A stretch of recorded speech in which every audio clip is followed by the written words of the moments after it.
vanity of vanities. All is utterly vain. It is completely empty. It is absolutely zero. Life under the sun. It appears to have substance. It appears to have the promise of fulfillment. But in reality, it has no value and no power to give true satisfaction. Under the sun. Life under the sun. Things, adventures, pursuits, projects, possessions. All of these things under the sun. He says there, even our labor, in verse 3, even our labor done under the sun yields no profit. Now the word profit means whatever is left over after the transaction is complete. When all is said and done, there is nothing left that gives satisfaction or gratification. Life lived on the purely human plane is unfulfilling, purposeless, and worthless. Now, aren't we getting started here on a positive note? This is it. Okay, we're not talking about above the sun. We haven't mentioned that yet. We're talking about under the sun. Under the sun. Now, as he goes on, and by the way, have you discovered this? Is what Solomon's saying the truth? Would you agree? Would we have to agree? And we've lived long enough lives. We know by now that happiness is not found in the things we see, the things we accumulate, the things we possess. That's not where happiness is found. It cannot be found under the sun. Now, as he goes on in Ecclesiastes chapter 1, he directs our attention to several examples of futility and vanity that can be found under the sun. Okay? So, some examples. That's what we'll look at now for the next few verses. Some examples of futility. The first one he brings up is in verse 4, the passing of generations. Okay? Look at verse 4. Here we go. One generation passes away, and another generation comes.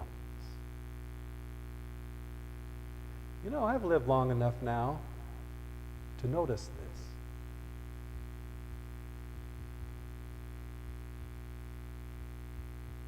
And I'm getting into the generation that's the older generation. You know, I now have a Medicare card. I have a Medicare card. I'm set. Thank you. I've now graduated into a generation of Medicare recipients. And I'm noticing more and more the young people and just observing their enthusiasm and energy, and it's just becoming more apparent I am not of that generation. But there's a group of people who will be born today. And there's another group of people who will pass away today. In every day's newspaper, you see this. There are the births, and there are the deaths. We're here for a while, but then we're succeeded by someone who will occupy our space. Sometime in a few years, someone else will be living in my house, and they'll occupy my space. They will inherit all I have tried to acquire. And as Solomon thought about this, he said, this is a cycle that just goes and will continue and continue until the Lord comes. One generation comes, one generation goes. Where is that leading us? Where does it get us? I don't know. It's kind of futile, isn't it? It's an example of futility. We just go round and round. New people come. Another cycle that's kind of futile. He looked out at nature next. He looked at nature. And he saw some cycles of futility out there as well. In verse 5, he mentions the sun. The sun. Verse 5. The sun also rises, and the sun goes down, and hastens to the place where it arose. You know, when Jeremiah looked at the sun, he was reminded of his Lord, and he said, "Great is thy faithfulness." But when Solomon looked at the sun, he was just looking at something that just went round and round and round. Just round and round. Where is this leading us? The sun comes up, and the sun goes down. And the moon comes up, and the moon goes down. Yeah. Now, it's beautiful. It's beautiful from the Christian perspective, but we're not talking about the Christian perspective. We're talking about life under the sun. The worldling view. The view without God in it. Solomon was just looking at life under the sun, not beyond it. And if you live life from under the sun, you know, life to you is just an endless, monotonous, pointless cycle.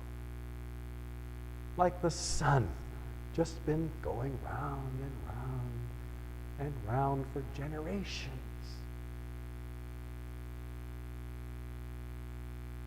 It's vanity. It's futile. What else did he see in nature? Well, he noticed also now the wind. The wind. Look at verse 6. The wind goes toward the south and turns around to the north. The wind whirls about continually and comes again on its circuit. You know, something else that just goes round and round is the wind. On the news, you know, on the TV weather news, there you see these satellite pictures, and there's the earth, and then there's all these swirls of clouds, right? They're all kind of circular, these weather patterns. You know, you see these hurricanes from the satellites, and it's just a big swirl of clouds and wind. You see those cloud patterns moving across the ocean. There they are, moving across the nation. And you see those cloud patterns, and you'll see them again tomorrow. And then you'll see them again the next day. Still there, swirling round and round. Oh, what monotony is this? Why do we even look at the weather report? It's just going to be the same old thing again and again. The weather front moves this way, and then it moves that way, and it comes up from the south, then it comes down from the north. And what good is a satellite picture that's 3 days old? How helpful is that? Not very. It's because it's meaningless. It's vanity. That's what life is under the sun. Just an endless cycle, just going round and round, round. And that's all. Have you ever felt that way some days about your life? Like you're just going round and round. You know? We go to Andy's, buy groceries. We come home and eat the groceries. Then we need to go back to Andy's and get more groceries. And we come home and eat it. Then we got to go buy gas. Our car runs out of gas. We got to buy more gas. We run the same errands day after day, day after day, day after day. Bill?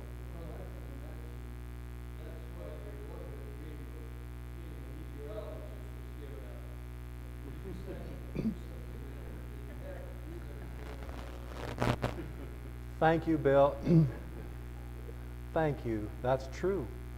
That's true. Did you know that when I was in the 8th grade, my life ambition was to be a weatherman? Did you know that? I think I mentioned it. But you're right. I mean, so there I would be on Channel 4 giving the weather report and go home and wonder, what have I accomplished today? Because tomorrow will just be another weather map. But you're right. Under the sun. What's the point? What's the point? Round and round. Okay, there's another, is he looking at nature? He's looking at nature now, for example. There's another one. Okay? The rivers, the streams. Okay, now we're in verse 7. All the rivers run into the sea, yet the sea is not full. To the place from which the rivers come, there they return again. Even the rivers, as beautiful as they are, running through the river beds, what are they accomplishing? They run into the sea, and yet the sea is never full. And once they arrive at the sea, they continue to swirl around only to evaporate, turn into clouds, and then rain down, fill the streams again, run to the ocean, evaporate, rain, flow to the sea. Isn't that just another cycle? Just another cycle. Well, we're thankful for it. We need the rain. We need the rain, of course. Of course. But as Solomon looked at this, he said, this is wearisome. This is wearisome. Yeah. It's depressing to just to just notice these examples of just cycles. Cycles. Just like running in place. Look now at another example of futility. You look now at the cravings of the human heart. Verse 8. Verse 8. All things are full of labor. Man cannot express it. The eye is not satisfied with seeing, nor the ear filled with hearing. He says the eye is not satisfied, and neither is the ear. You know, when you go shopping for something new, you can always find something that tops the last thing you looked at. There's always something that tops. I was looking at something today. It was a picture. I saw a picture in an ad. It was a Google watch. Really fancy looking watch. I'd never seen anything like it. But it's similar to the Apple Watch. You know, fancy kind of. It can do several things. You know, you can talk into it like a phone. You can get your internet signal. You can check the weather report, talking about the weather again. You can check email right here on your watch. And you know how I felt when I looked at that? You know how I felt? I felt very dissatisfied with my ordinary Timex. It just didn't, it made my Timex look so unappealing. Unappealing. See, and it spoiled my happiness. Yeah, until I saw the price tag. It said starting at $349. And maybe that's cheap. I don't know. I don't know. But here's the point. Our eye will never be satisfied because we'll always find something a little fancier, a little can do more things, appealing, and it makes you dissatisfied. And that's why people hoard things, isn't it? Because they find something else that they think is going to make them happy. No matter what it is, whether it's a new car, or a new piece of furniture, a new coat, or a new watch. There will always be something that appeals more to the eye than what you have, creating dissatisfaction and restlessness in your heart. And that's how I felt. I felt restless. I said, oh, I'd love to have something like that. My little Timex, I don't know. Santa Claus, there you go. Now, that's not only the eye, but it's also the ear. He says it's not only the eye, but the ear is not satisfied with hearing. You know, you remember the old days when all we had was a car radio? Remember those days? Just your basic AM radio, just basic AM. You know, and you had to turn the knob, you know, to change. Remember those days? Now what do we have? What do we have now? We don't call them car radios anymore. We call them, well, what do we call them? We call them JBL audio acoustical sound system. That's what we call them. And maybe you've been, you know, walking along the street and somebody drives by with one of those JBL audio acoustical sound systems. Man, boom, boom, boom. They got their windows rolled up and you hear boom, boom, boom. Isn't that something? And it doesn't just take one little dial, it takes 6 buttons to run the thing. Our cars have become rolling sound systems. And how does that make you feel if all you have is our car radio? Not very good. Or maybe thankful, huh? You see, can the ear ever be satisfied? Can it? No. There's always something better or clearer or louder. Always. There's another cycle that Solomon noted, the cycle of history. The cycle of history. Look now at verse 9 through 11.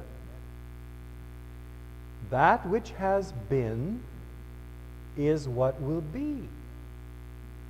That which is done is what will be done. And there is nothing new under the sun. Is there anything of which it may be said, see, this is new? It has already been in ancient times before us. There's no remembrance of former things, nor will there be any remembrance of things that are to come by those who will come after. Now we're talking about the cycle of history. This too goes round and round. Think of the cycle of fashion. Round and round. Hairstyles. The afro, okay. When I was growing up, when I was a boy, the style was kind of like crew cuts. Remember the 60s? I was a little boy, I got a crew cut. That was the fashion. Then in the 70s, it was the opposite. Everybody wore long, shaggy hair, ponytail. When I was in academy, everybody was getting in trouble because their hair was too long. But now again, the style is shorter. You see people wearing short hair, and it's okay. It's back in style. Fashions and designs that were in vogue 30 or 60 years ago, they come back in style. There's an 11-volume history of civilization written by Will and Ariel Durant. Have you heard of these volumes? In the first volume is this sentence, quote, "There is hardly any superstition so old, but it can be found flourishing somewhere today. Civilization is the precarious labor and luxury of a minority. The basic masses of mankind hardly change from millennium to millennium." Let me ask, is life linear or is life cyclical? Think of civilization. Are we progressing to things greater and greater and greater? Or are we repeating many of the same old mistakes? Are we repeating history over and over because we forget history? Well, technology has changed the way we live, but it has not changed us. We are still unsatisfied, restless, bored, unfulfilled, and disillusioned if all you're trying to do is find happiness under the sun.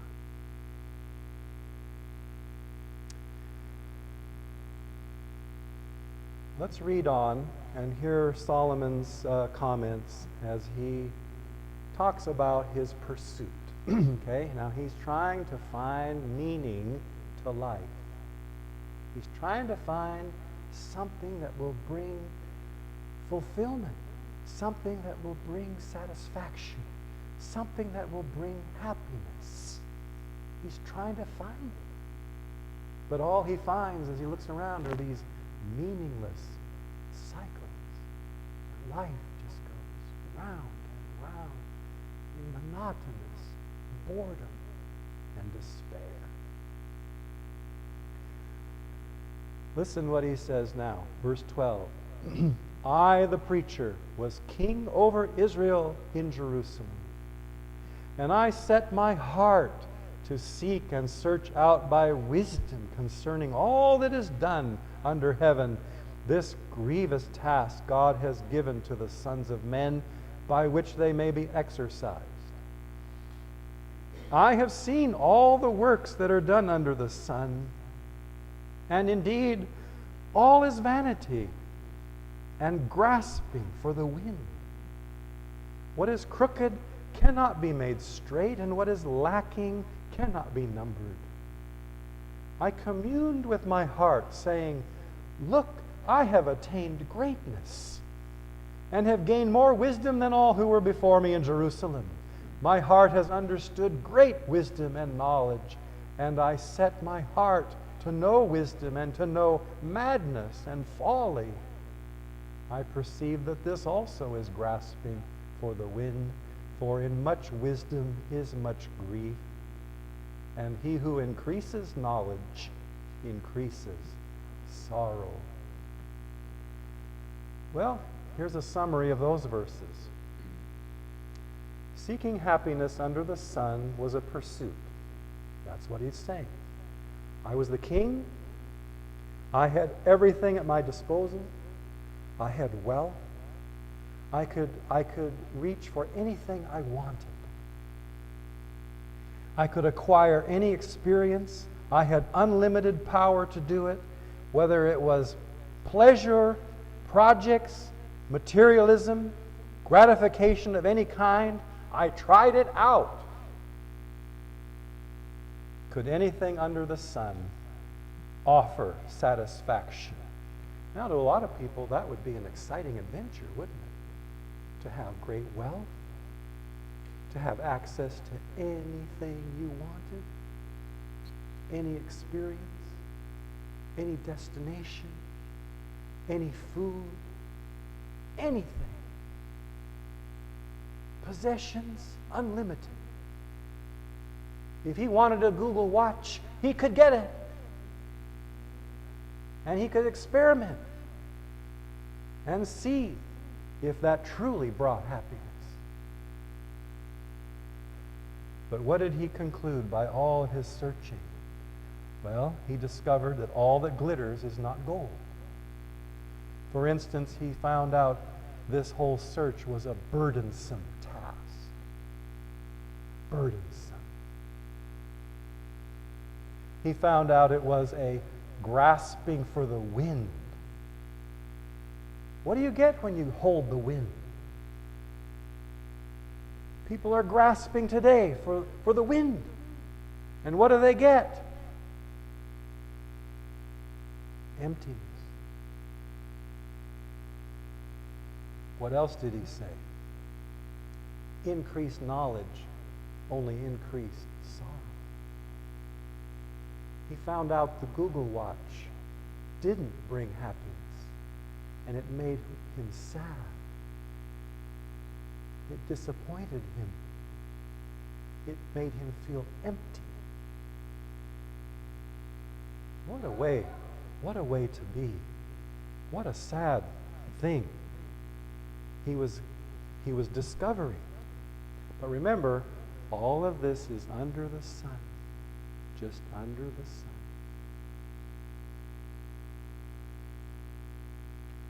So, are there any conclusions? If we were to sum up all of this we've been talking about today, how shall we summarize it? What conclusions can we come to? See, we're studying the Bible, and now we should be able to make some wise conclusions. Here's one. Here's one. See if you agree. If there is nothing but nothing under the sun, could it be that our only hope is above the sun? Could it be? Have you ever wondered why life is so monotonous under the sun? You ever wonder why? It's because God made it that way. He made it that way. So that we would realize that it is empty and that we should look beyond the sun, above the sun, for meaning and purpose. Have you ever noticed how children get a new toy and it's exciting for a little while, and then they get bored and want something new, another new toy? I was that way. I'm still that way. Toys are fun for a while, and then you want something more. We're all that way. We're all that way. Because we're trying to find happiness in something visible. But the things that bring happiness and fulfillment are actually invisible because they're above the sun. Things that pertain to spirituality, God and Jesus.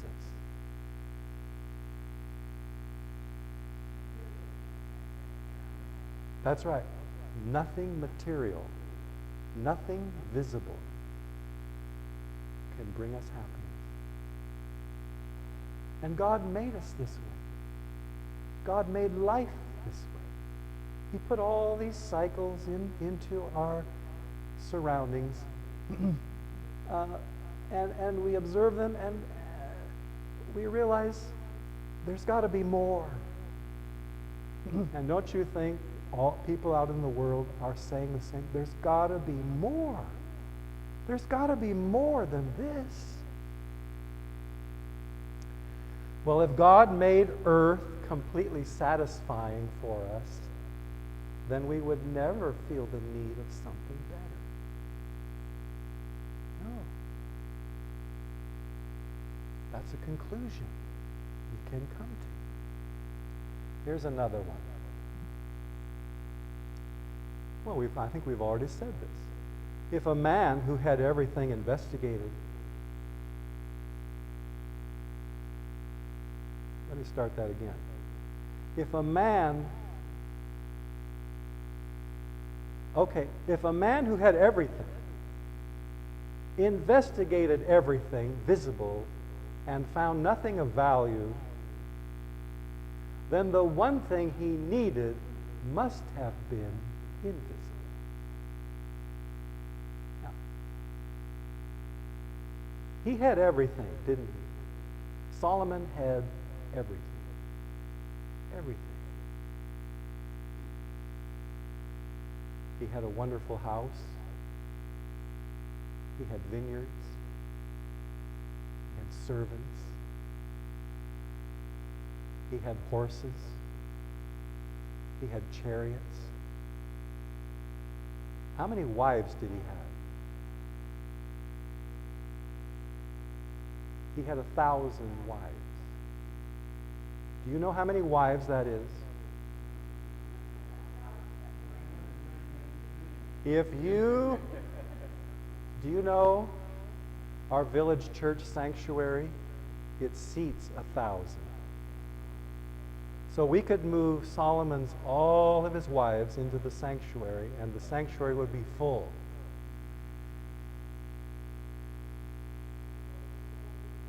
And all that, it would include the overflow. So he had everything. Everything. Concubine, he had wives and concubines, and the total was 1,000. Yeah. So he was a man who had everything. And he investigated everything visible and found nothing of value. Therefore, we conclude that the one thing he needed most was invisible.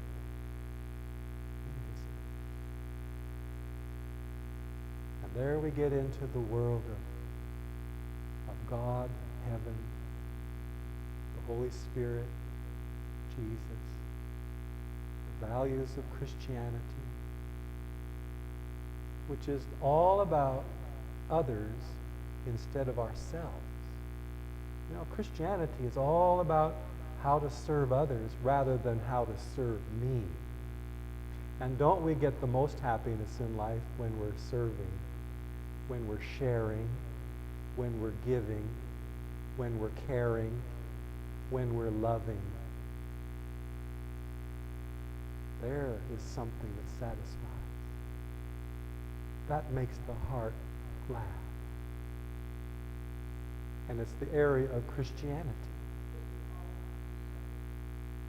We've all gotten too selfish. Selfishness is natural to the heart, isn't it? Natural. We want this, we want that, we want a Google Watch, we want da-da-da-da-da-da. It doesn't talk to us.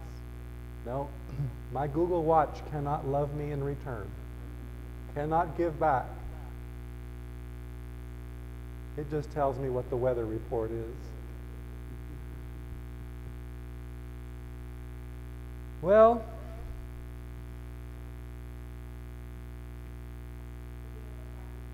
was Solomon ever happy?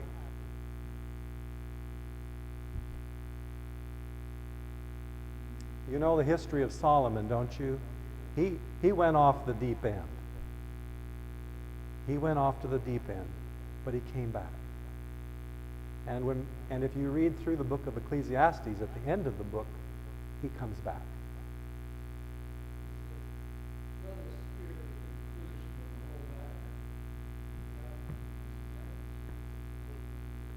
That's right. He says it. He says it in the very last verses of Ecclesiastes. He comes back around. Here's what he said. Thank you, Bill. Chapter 12, verse 13. Let us hear the conclusion of the whole matter. Fear God. Keep his commandments. For this is the whole duty of man. For God will bring every work into judgment, including every secret thing, whether it is good or whether it is evil. So, serving God, living life according to his principles, is the way we find happiness. Obedience to God, serving God, living the life of God will make us happy inside. Well, that brings to the conclusion our prayer meeting study time. So now before we sing